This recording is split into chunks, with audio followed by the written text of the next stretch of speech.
c'est comme un contrat. Tu pars chercher le travail, on te propose un contrat, CDI ou de CDD. Avant de signer, bien aimé, tu dois le lire, tu dois connaître l'objectif et ce qu'on a écrit avant de signer. Quand les gens s'engagent au mariage, quelles sont leurs responsabilités? Parce que c'est un sujet qui est en train de créer les dégâts. L'homme de Dieu, quand il a pris le micro, il a posé des questions à certaines personnes ici.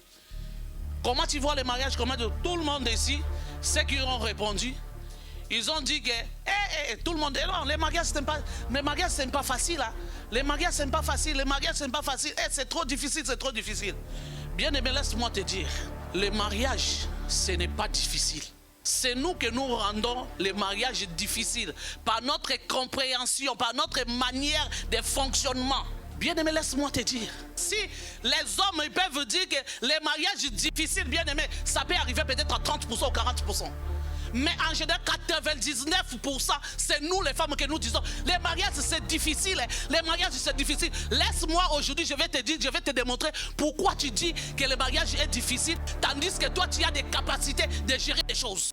Bien aimé dans le Seigneur, laisse-moi te dire, si Ève n'avait pas de stratégie que Dieu avait donnée, si Ève n'avait rien, bien aimé, comment il a réussi à convaincre Adam afin qu'il puisse toucher à l'arbre de vie et de mort?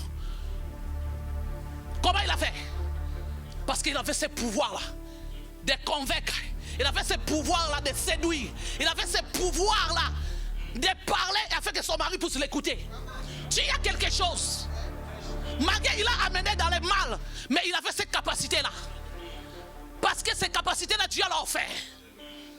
Laisse-moi te dire aujourd'hui, toi tu es en train encore de se poser des questions en disant que le mariage est difficile. Tu as la matière. Tu as la matière afin que tu puisses mettre ton mariage ou que tu puisses mettre ta vie de couple en équilibre. Parce que tu as la matière. Tu as la matière. Qu'est-ce qui est en train de nous détruire aujourd'hui? C'est que nous pouvons dire que le mariage est difficile. Parce que les gens ne connaissent pas leur rôle que toi tu dois jouer auprès des partenaires que Dieu t'a donné. On ne connaît pas nos rôles. Tu ne connais pas quel rôle que toi tu dois jouer auprès de l'autre. Bien aimé, ce qui détruit cette génération, c'est l'orgueil. C'est l'orgueil qui détruit. Et puis, dès que toi tu échoues, tu dis que c'est le mariage, c'est difficile. Je vais arriver, on avance tout doucement. Les enfants d'aujourd'hui, il y a des divorces qui entrent dans des vies, des mariages, il y a des désordres. Les mariages ont perdu même ce sens clé. Les mariages aujourd'hui, ça ne répond plus presque à rien. Or, quand on entendait quelqu'un se marier, c'était quelque chose de valeur, quelque chose de très important qui arrivait dans la famille. Mais aujourd'hui, le mariage, ça se présente rien. Parce que les gens, ils se marient comme ils veulent, ils divorcent comme ils veulent. Parce qu'ils ne savent pas qu'est-ce qui est le mariage, qu'est-ce qu'elle est partie faire au mariage. Le mariage, c'est quoi, quel sera son rôle à jouer auprès de l'autre. Aujourd'hui, les enfants de 15 ans, même 15 ans c'est rien. Même il peut avoir même 20 ans, il ne connaît rien. Même 30 ans. Dans les histoires d'Alléluia, Amen, là on a tout vu. Tu peux avoir quelqu'un qui a 35 ans, il ne sait rien faire. Bien aimé, tu peux prier, tu peux avoir des dons de Dieu. Mais au mariage là-bas, les dons de Dieu, ce n'est pas sa place. Ce n'est pas sa place. Les dons, Dieu a besoin ici à l'église, pas dans ton mariage. Tu dois savoir des choses que toi tu dois faire. Les mariages, c'est comme un contrat. Tu pars chercher le travail, on te propose un contrat, CDI ou de CDD. Avant de signer, bien aimé, tu dois le lire, tu dois connaître l'objectif et ce qu'on a écrit avant de signer.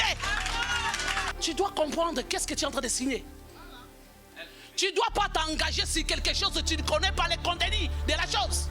Quel rôle que je dois jouer pour que je puisse gagner le cœur de cette personne pour que... Bien aimé, quand on s'aime, bien aimé, on ne se marie pas à cause d'un coup de foudre. Tu ne dois pas te marier parce que tu as vu un coup de foudre. Les coups de foudre, ça vient et puis ça part. C'est pour cela que nous voyons aujourd'hui, il y a des divorces. Parce qu'il y a certaines personnes qui s'est aimées parce qu'il y avait des coups de foudre.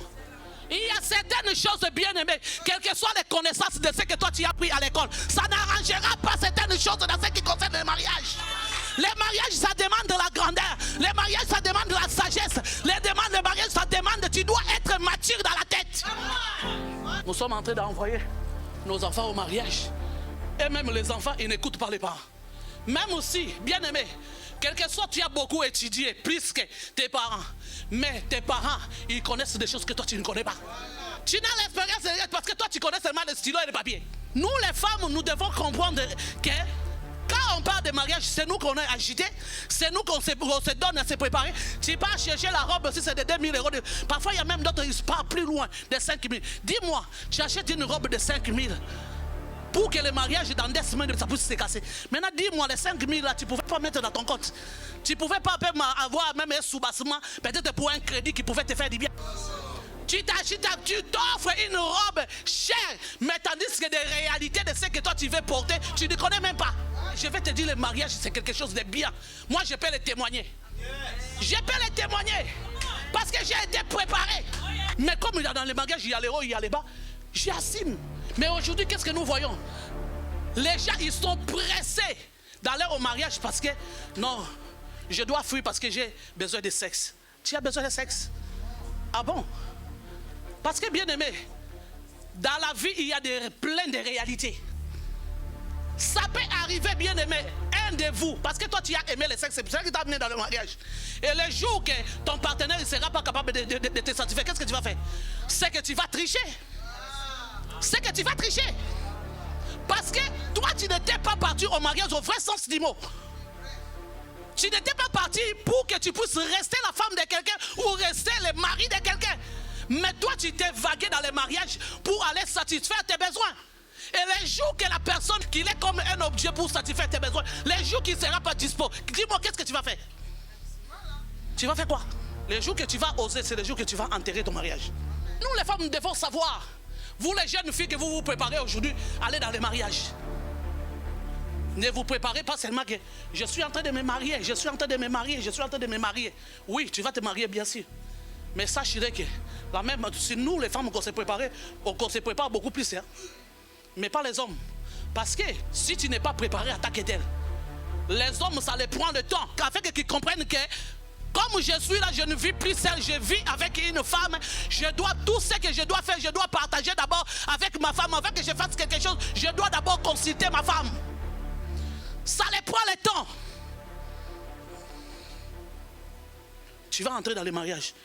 Tellement qu'il est resté seul, il est habitué de faire sa vie seul. Il faut que tu le laisses le temps de réaliser maintenant, de quitter. Parce que nous, on se prépare. Tu te prépares comme je suis là. Moi, bientôt, là, je serai la femme de quelqu'un. On va commencer à m'appeler madame.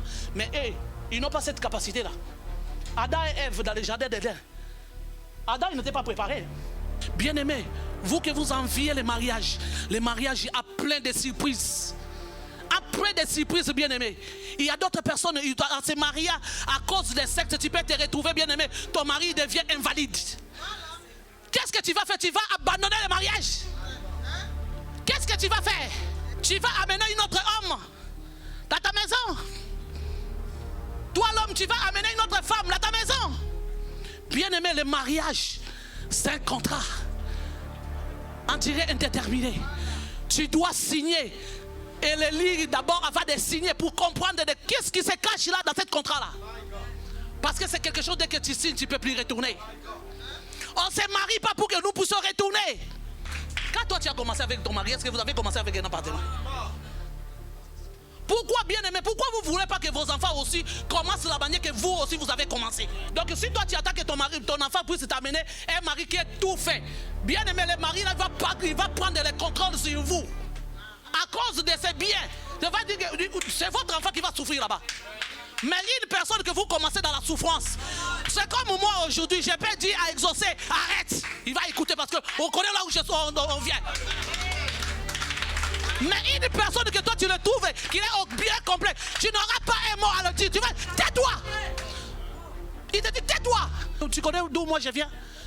Toi tu connais les choses que moi j'ai vécues pour que j'arrive là. Est-ce que moi, à cette époque-là, quand je souffrais, pour que je puisse avoir toutes ces choses-là, à cette époque, si je t'avais abordé, est-ce que tu pouvais venir, tu pouvais s'approcher? Tu as souhaité les bien, des bonnes choses pour ton enfant, mais c'est elle qui est en train de souffrir là-bas. Tu ne souffres pas. Bien aimé, il ne faut pas être le responsable des malheurs de quelqu'un. Même ton enfant, il faut l'éviter. Laisse celui qui puisse consommer, si c'était une erreur, qui consomme ses propres erreurs, parce qu'il était seul dans ses choix. Toi, donne tout simplement les conseils. Donne les conseils. S'il ne fait pas t'écouter, laisse. Les conséquences corrigent mieux que les conseils.